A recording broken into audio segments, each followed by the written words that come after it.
On today's show, we continue our prospect pool rankings with teams 14 through 12. We've got the Jets, Predators, and Seattle Kraken coming up on today's episode of Locked On NHL Prospects. You are Locked On NHL Prospects, part of the Locked On Podcast Network. Your team every day.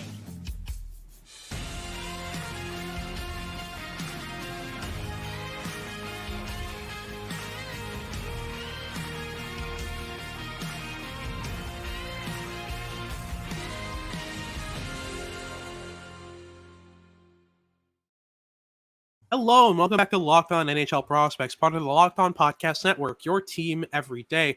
On this podcast, we break down everything prospects related for you 5 days a week, Monday to Friday. During the month of August, though, it'll be 3 times a week. We're in the off season, so we're taking advantage of it. I'm Hadi Kalikesh, back again after a pretty big bout with the flu, joined by Sebastian and Hadi, who filled in for me last week while I was out. How are you doing, Sebastian? How was the last week? I'm doing well. Glad to have my co-host back. Glad I don't have to monologue for half an hour again. Tell me about it. All right. Well, we'll get this started here. Like I mentioned, we're going to be going through teams 14 through 12. We've got the Winnipeg Jets, Nashville Predators, and Seattle Kraken coming up on today's episode. Before I get into it, though, if you're watching on YouTube, make sure to like and subscribe. Leave us a comment telling us what you think. If we covered your favorite team, let us know what you think of our rankings. And if you're listening on your favorite podcasting platform, make sure to make us your first listen of the day. It's always very much appreciated. So let's get right into it with the Winnipeg Jets. Now, the Jets have had a decent-ish draft last summer, and they've added a decent couple of pieces this summer. I just want your thoughts on what kind of the top end for them is, and what kind of separates them from the top 15 to 17 clubs we've already mentioned. I think a big difference for me is the fact that they have multiple players with significant top 6 and top 4 upside. In terms of the teams that we looked at last week, you had teams like New Jersey who had basically 3 players, and it was like Seamus Casey, Luke Hughes, and Simon Nemeth. And while Winnipeg doesn't quite have the same upper echelon players, they do have a guy like Brad Lambert that I think is in that same tier. And they have a lot more pieces that may be a couple steps behind, but that can really fill in that depth. And we're trying to balance the value of depth and high-end prospect value here, which makes things a little bit more tough. But for me, the fact that they have guys like Brad Lambert and recently added Colby Barlow, Rutger McGroarty up front, along with some toolsy defensemen like Elias Salomonsson, was enough to slightly edge out the teams that we looked at last week, but they're really tight. Yeah, and a couple of guys you haven't mentioned for me. I mean, Dmitry Reshevsky's been I've been a huge fan of his game, and ever since making the jump to the KHL, his production has really reflected that of a player who could become a high-end piece in the future. I really also like Chaz Lucius, who, for me, he was one of the first prospect reports I've ever made public when I was scouting the 2021 NHL draft and the 2022 class as well. He was a pickup that I really like for Winnipeg. Reminds me a bit of a Tyler Toffoli in the way that he's not the best skater, but a really good off-puck mover, a great shooter, and has decent defensive contributions as well. So I was really impressed with his production. He's going to be playing with the Manitoba Moose in the AHL this year, so it'll be pretty interesting as well. Another defenseman we haven't mentioned who I think really has decent upside would be Dmitry Kuzmin. He's not on everyone's radar. He's not everyone's favorite prospect, but I feel like he quietly does a lot of things really well. Mainly, I feel like there's a lot of untapped offensive potential that could be kind of more and more brought out in the AHL. I think that's something that you could see from him definitely. But to circle back to Colby Barlow as their pick in last year's draft, how do you think this could have been improved in terms of where Winnipeg picked him up? Do you think there's anyone that you would have jumped on right away instead of him, or does he just feel like a perfect stylistic fit? Because I feel like in terms of the fit with Winnipeg, he fits what they're looking for and what they usually go for to a T. For sure. I think in back-to-back years, Winnipeg used their first selection of the first round on a player that I wasn't the highest on necessarily, but I really liked the fit both times. Rutger McGroarty was a similar thing last year. I think he and Colby Barlow, stylistically a bit different for sure, but in terms of potential value are quite similar. I think McGroarty could be a centerman, whereas Barlow is a pure winger. But both of these players have great shots, and I think that where they picked up Barlow was somewhere that was really palatable for me. I think I would have had a bit more of an issue if he went like top 10. That was the range that I would have been a bit more skeptical of the actual value for the pick. But where they selected him was totally fine. And I think that they're getting a power forward here that can play a variety of roles. He has a really high floor. You're getting, at the very least, you're getting a third line winger, because he basically already is a third line caliber player. Absolutely. At the moment. And the bigger question there is just how much growing room there is. I think top line upside is quite questionable unless you have the perfect stylistic fit. And Brad Lambert could be a perfect stylistic fit. I think those two players would work quite nicely together, but we have to see. That is on paper. We don't fully know. But I think he's a really nice fit in Winnipeg, and they're kind of hedging their bets with that selection because they know that they're getting a decent value piece no matter what. And it was a similar thing with McGroarty last year. I think where Colby Barlow is powerful, McGroarty is intelligent. He does have a lot of power, and he is strong. He's a good shooter, very effective in the bumper position to open up some space for himself, whether it is with off-puck movement or with his physicality. But I think both those guys could be really, really solid long-term middle six pieces for Winnipeg. Absolutely. And going back to Lambert, I think that the pickup for them at 30 was just insane value. But what was really funny to me was being at the draft in Montreal and standing right behind the final couple of rows of teams. I was behind the Jets, some other team, and the Colorado Avalanche, who had just won the Cup. Who were picking at 32. And the moment that the Jets called Brad Lambert's name, the entire Colorado Avalanche table just started scratching names off their list. So you knew that he was the guy they were going to be just running to the stage for if he was available. And for me, the way I see it is if the Avalanche staff like him, probably a good player. Joe Sakic was right there. He was taking pictures with fans. I mean, Montreal loves Joe Sakic. It was very funny to watch at the draft table, just kind of seeing teams go about how they went through the names and who you clearly could tell like teams loved. So that was really interesting. And Brad Lambert, for me, I mean, there was definitely a debate to have him be a top 10 player in terms of talent. There was a lot of question marks around that. I know you had him, I believe, third in your rankings last year. A little bit high. A little bit high. Couple slots higher. I think in a redraft he'd be closer to 6 or 7, but still a top 10 talent in my view. Yeah, I mean, hindsight's 2020, but still, I mean, Brad Lambert is a fantastic talent, and his stint with the Seattle Thunderbirds has really, really showed that. So really impressive what he's been doing so far. But that wraps things up for Winnipeg, because outside of that, not really much goaltender depth. Not much depth on D either. I like what they have, but it's nothing really outside, out of this world. Mainly it's the forward core that puts them in this 14 range above some other teams and the depth that they have at forward. But then we'll be moving on to the Nashville Predators. Right before we get into that, though, I'm teeing you up, Sebastian, with today's ad read. Talk to us about our sponsor, FanDuel. Football season is about to kick off, and FanDuel is giving you the chance to win all season long.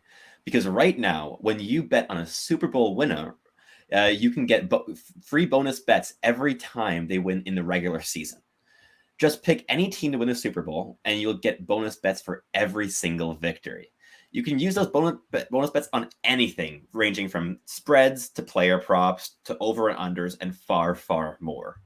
So visit FanDuel.com/lockedon and start earning bonus bets with America's #1 sportsbook. That's FanDuel.com/lockedon.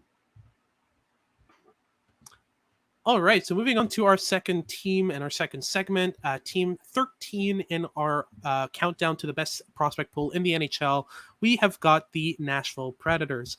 Now, for me personally, what separates the Preds from the Jets, it's a very narrow margin.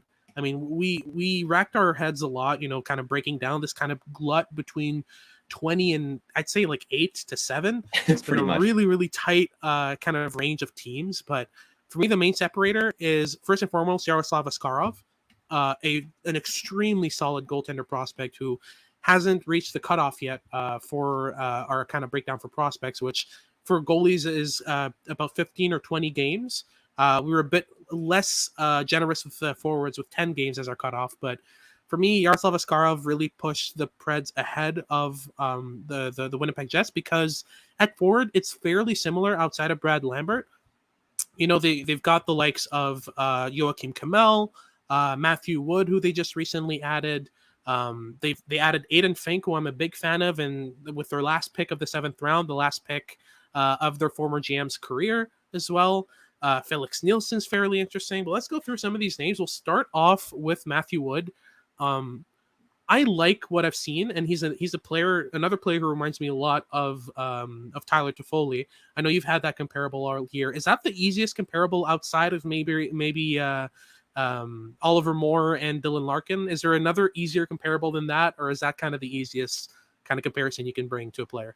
It was among the only player comps I was confidently making all year long. Yeah. I think that there are definitely some differences. I think Matthew Wood is a lot more powerful. He's clearly a lot bigger than Toffoli. Yeah. But in terms of the combination of a great shot, great off puck movement, decent handling skill, and an overall underrated offensive toolkit, Mm-hmm. I can see a lot of comparisons between the two. I think, obviously, on the defensive side of things, Toffoli grew a lot after his draft year, and Matthew Wood would have to grow a similar amount to catch up to Toffoli in terms of being a full 200-foot forward. But this is a player where the sky is the limit, and he grew on me as the year progressed quite consistently.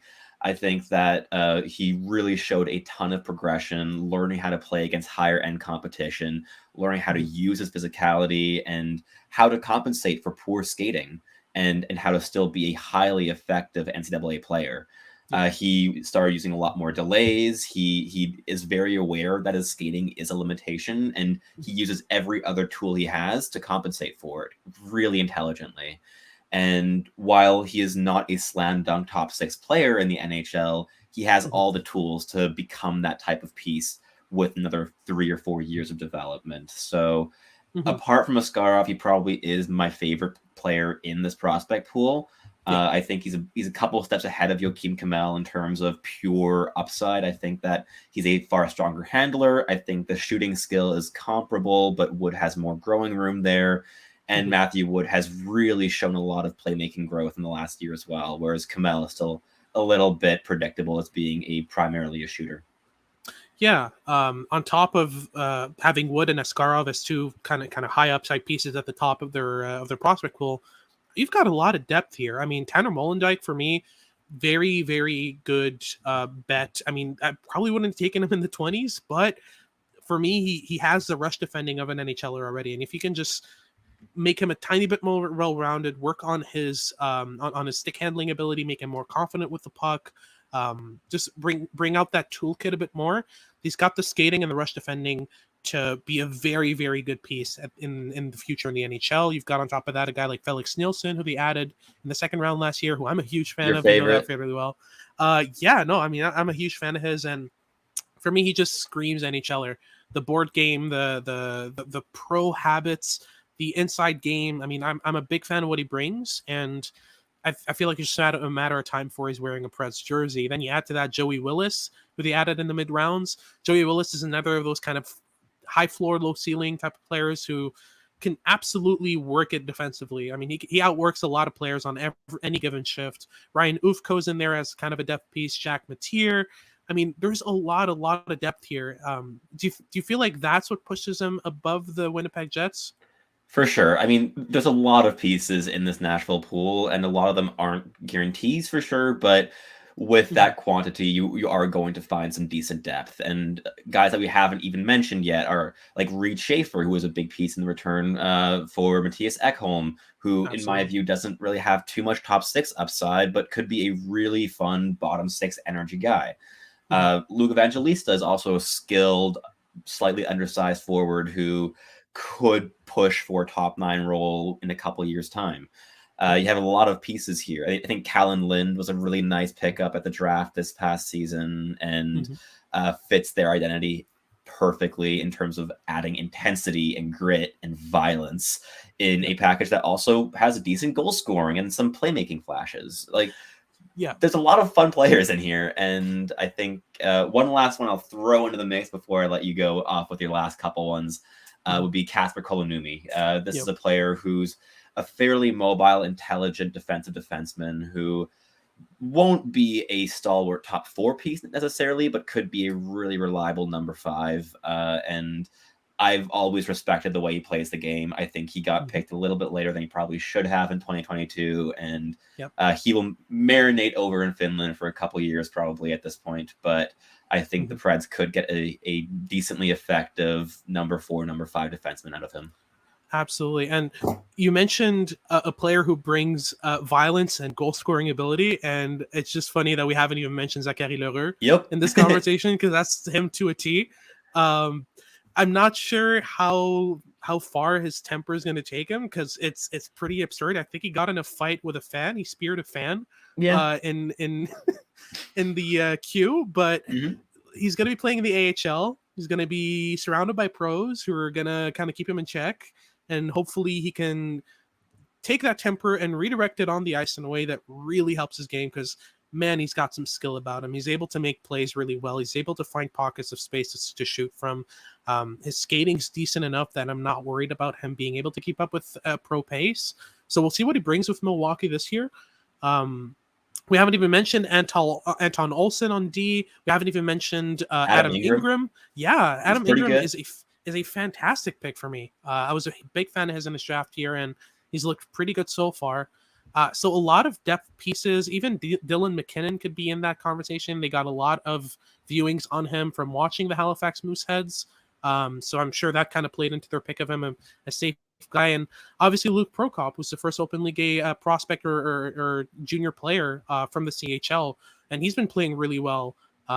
He was traded to a contender, played really well there. And we'll see where he goes from there with Milwaukee this year. So there's a lot to like here. But for me, the teams above them just kind of edge them out in terms of both the solidity of their depth and, on top of that, the quality that they have in their roster. So we'll get into that very, very soon. So we'll be talking about the Seattle Kraken next on this episode of Locked On NHL Prospects. All right, so moving on to our final team in this episode, in our final segment, it's going to be the Seattle Kraken. Now, moving on to the Kraken, I feel like they've had a decent run of picks in the last couple of years. What mainly separates them from Nashville, in my opinion, is my goodness, Shane Wright. I completely blanked on his name there. Shane Wright is pretty good player. Yeah, he barely missed the cutoff. He's played 8 games last year. 2 more and he would have been considered a graduate. But at his age, playing the way he does, with the maturity he does, having interviewed him personally, the way he carries himself and speaks about his teammates, about his organization, I feel like there were some concerns about maturity when he had that stare down with the Montreal table. But everything about Shane Wright screams mature when you actually talk to him and kind of break down his thought process and the way that he thinks about his future. You can tell that this is a very motivated, very driven player who was looking forward to being a Montreal Canadian and was just disappointed at that, and that's why that occurred. But outside of that, I mean, we've got a very smart, very capable, very mature player on the ice who's got some of the best playmaking in the game. He's got a terrific shot. Defensively, he's more than capable of holding his own. I mean, there's just so much to love with Shane Wright as a prospect that, for me, he outweighs the quality of Brad Lambert. He outweighs the potential of Yaroslav Askarov. For me, he's the kind of separating factor for them in this kind of conversation, and why they're the team at 12th overall for me. But outside of that, I know you love Jagger Firkus, so I'll let you take it away on him. Yeah. Jagger Firkus is one of the most electrifying players in the CHL. Yeah. He had a great D+1 season. The production was quite similar, but his role in the team in Moose Jaw was quite different, where in his draft season, he was really like part of like a 2-head dragon offensively with Braden Yager. As a D+1, Braden Yager's offensive game didn't quite progress in the same way, and Firkus was by far and large the biggest offensive creator in Moose Jaw.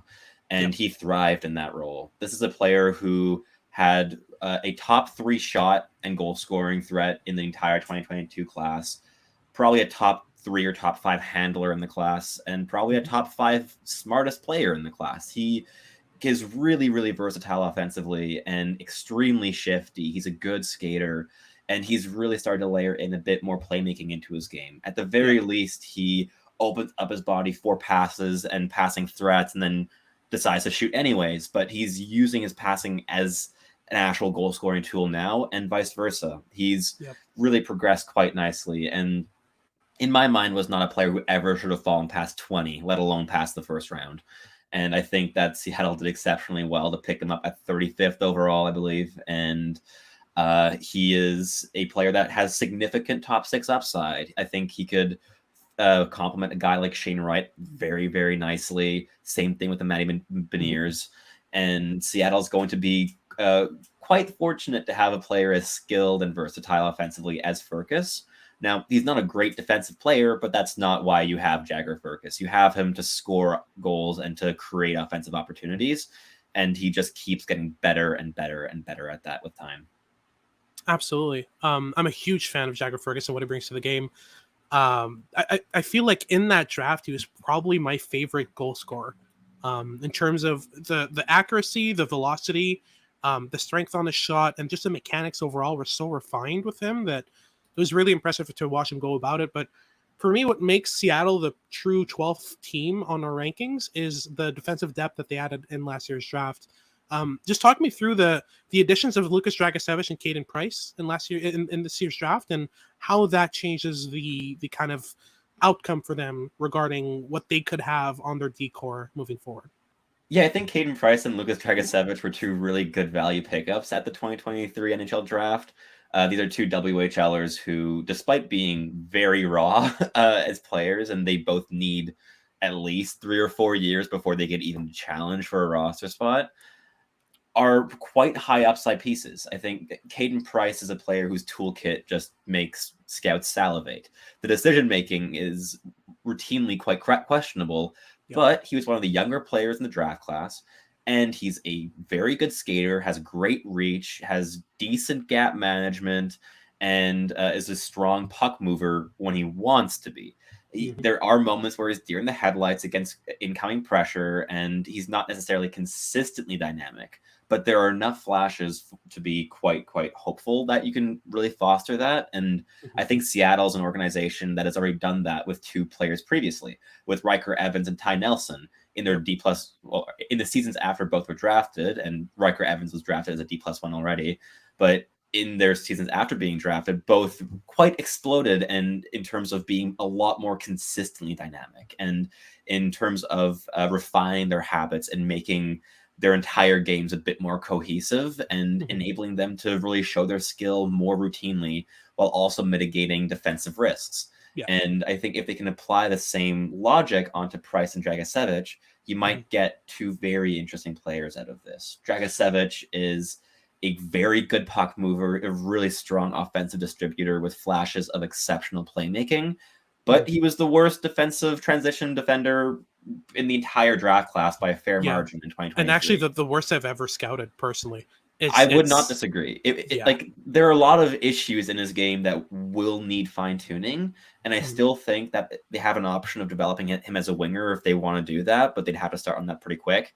But I think both those players were really good value pickups, and neither are guaranteed NHLer, but both have top 4 upside if they can surmount some of the hurdles they have in front of them. But I think if you have those 2 along with Ryker Evans and Ty Nelson, you have 4 really intriguing defensive prospects.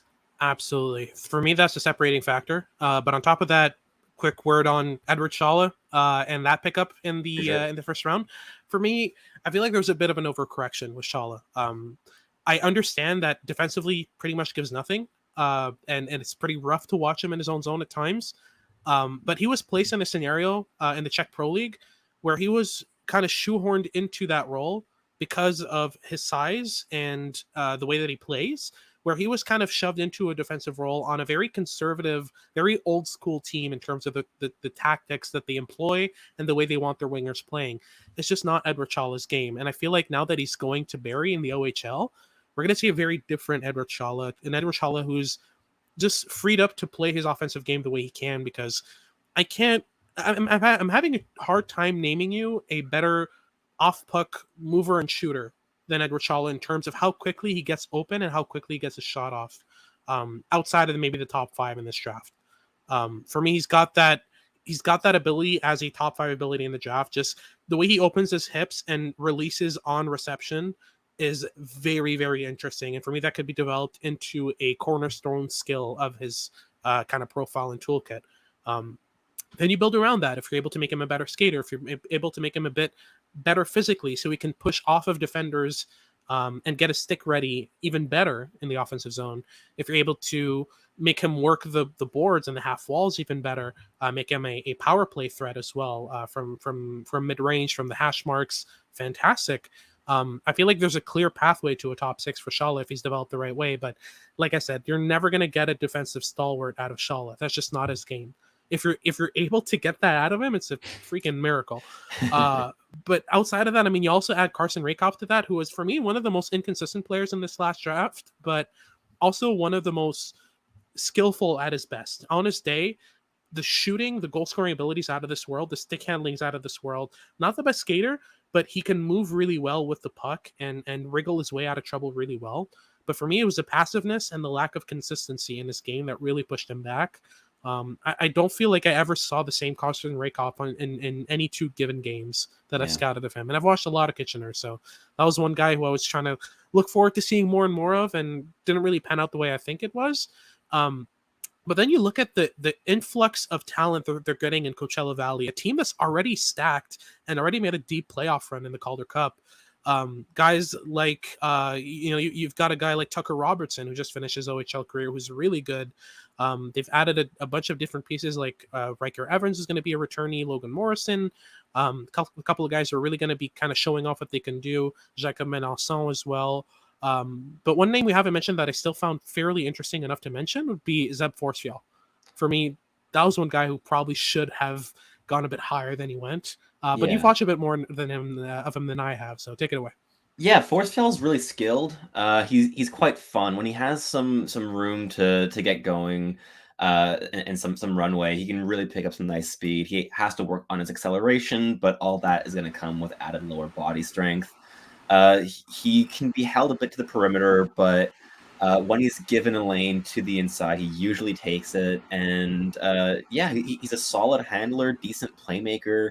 And he complemented the top 6 in Sweden's U18 team pretty well. So he plays well with other skilled players, and I thought he was a really nice depth pickup. But a player that I'd mention ahead of him would be Fisker Mølgaard. I forgot about him. I know. I was perfectly honest. I was like, you mentioned a Swede, and I was like, well, the Dane is right there. Fisker Mølgaard is a really fun player, one of our favorites, which is why I'm teasing Hadi about it. And this is a guy who, if we're making player comps like we did with Matt Wood and Tyler Toffoli, Arturi Lehkonen is a pretty, like, as someone who's watched a ton of Arturi Lehkonen play and a lot of Fisker Mølgaard, they have a lot of similarities. Similar. Yeah. Both players play with a ton of intensity, are good handlers, decent playmakers, bring the puck to the inside, very refined pro habits, and are defined by their defensive games. Yep. Fisker Mølgaard was an elite middle 6 SHL player last season as a draft eligible, and he fell way further in the draft than he should have. This is a guy who projects as a middle 6 Swiss Army knife type of piece who does have the upside to be that Arturi Lehkonen complement to a guy to an elite pairing. So if you have, like, I don't know, Shane Wright and Jagger Firkus, if you throw Fisker Mølgaard into there, you might get a combination of a line that makes a lot of sense, whether it's a first or a second line. Yeah. And there are a couple other names I'll throw out there, and Hadi, if you want to add anything in on them. Oh, I'm good. David Goyette and Yanni Newman are pretty solid pieces. Yeah. No, absolutely.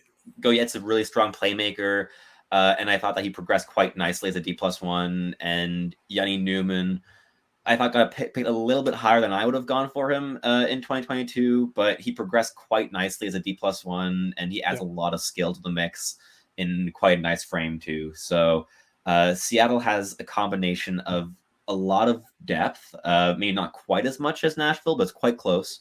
But they have that high-end talent that blows the last two teams we looked at today out of the water a little bit.